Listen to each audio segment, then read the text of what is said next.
박혜은 이사님 혹시 하이브리드 차량 타보셨나요? 타보지 못했어요. 네. 아직까지는. 혹시 요즘에 전기차 이런 것도 많던데.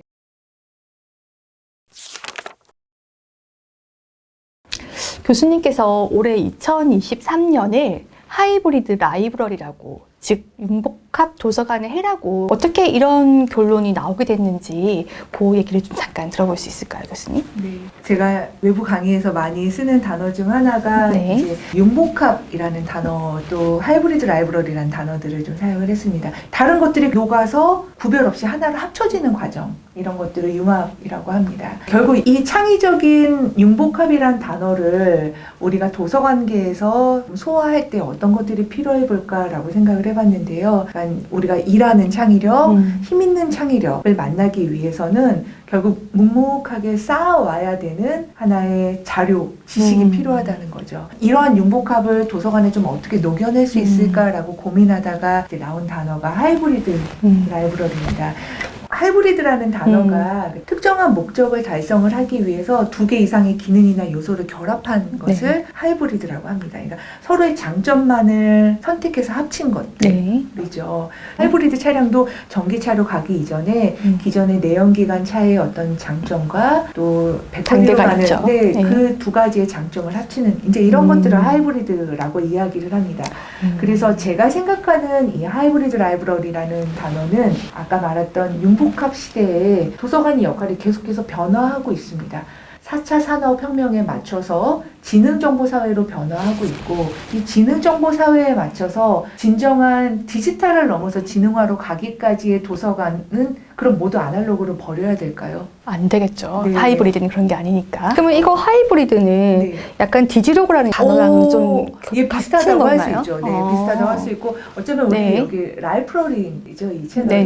네, 이것도 합성어 아닌가요? 그쵸. 저희가 라이프와 라이브러리의 결합한 거 맞죠. 지금 말씀해주신 4차 산업혁명, 융복합이 지금 이뤄지고, 정말 우리가 이제 이렇게 발맞춰서 갈 그런 사회가 코앞에 다가왔죠. 이런 대담의 그 내용을 조금 우리 운원정보학과 후배님들 보신다면은 거기 발맞춰 준비를 이제 하실 수 있지 않을까 싶어요. 우리가 왜 도서관에서 다루는 매체 자체가 굉장히 변화하기 시작을 했잖아요. 그쵸. 좀 트랜디셔널 어떤 인쇄 문헌에서부터 이게 전자 문헌으로 바뀌고 디지털 자료로 바뀌고 또 모바일 자료로 변화를 하면서 많이 했었던 질문이, 이제 실물의 인쇄 자료는 없어지지 않느냐, 도서관은 없어지지 않느냐, 사서의 역할이 축소되는 거 아니냐, 사람들이 모두 디지털로 자료를 보게 되지 않냐라는 이야기들을 정말 많이 그런 했던 것 문의를 같습니다. 하시는 네. 건가요? 그런데 그 다양한 매체를 통해서 사람들이 오히려 더 새로운 정보를 습득을 하고 도서관의 역할이 조금 더 강화되고 변화되는 위상을 살펴볼 수 있었습니다. 네, 이처럼 이 하이브리드 라이브러리라는 것은 도서관도 그 랑가나단의 5번째 원칙처럼 성장하는 유기체이고 계속해서 변화해가는 과정일 것입니다. 정보의 기책이 융복합 시대에 지능정보화 사회로 변한다 하더라도 진정한 디지털과 아날로그의 결합은 도서관을 기반으로 시작한다는 의미를 하이브리드 라이브러리가 담고 있다라는 뜻에서 제가 강의에서 이제 작년부터 이제 그 단어를 이제 본격적으로 좀 사용해 왔습니다.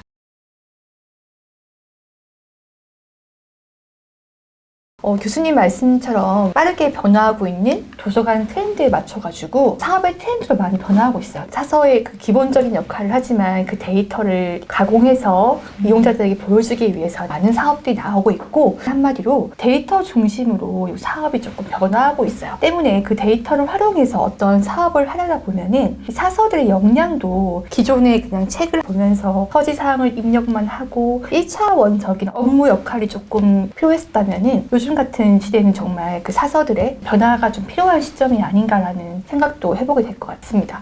이 학습이 사실 저희 대학에서 이루어지고 좋은 인재들을, 데이터를 잘 모으고 가공하고 스토리텔링 할 수 있는 인재들을 현장으로 내보낸다면 교육 쪽에서도 창의융합형 인재를 길러내는 거다라는 이런 단어들 많이 쓰는데, 결국 이 창의융합형 인재라는 게 기본적인 인문학적 상상력, 그 다음에 거기에 과학기술적인 창조력을 같이 갖추고 이것을 기반으로 새로운 지식을 어떻게 창조하고 융합해서 새로운 가치를 어떻게 창출할 수 있을 것인지 이렇게 하기 위해서는 다양한 관점에서도 좀 사물을 바라봐야 되고 창의 융합형 교육이라는 게 하나만 잘한다고 되는 것이 아니라 다양한 변화들을 겪고 다양한 내공들을 묵묵히 쌓아갈 때의 내공이 언젠가 출현할 수 있는 게 데이터 전문가라고 생각을 네네. 합니다. 저희 데이터 클립도 비전공 출신도 많이 있어요. 근데 어쨌든 도서관 전문 업체에 들어와서 사업을 계속 하다 보니까 이 전공에 대한 그런 지식도 좀 필요한 부분이 있잖아요. 뭐 장서 점검 도서관 품질 데이터 관리 사업 같은 경우에는 막 또 분류도 일을 해야 되는 부분이 있다 보니까는 가능하도록 할 수 있는 교육 프로그램을 좀 운영도 하려고 하고,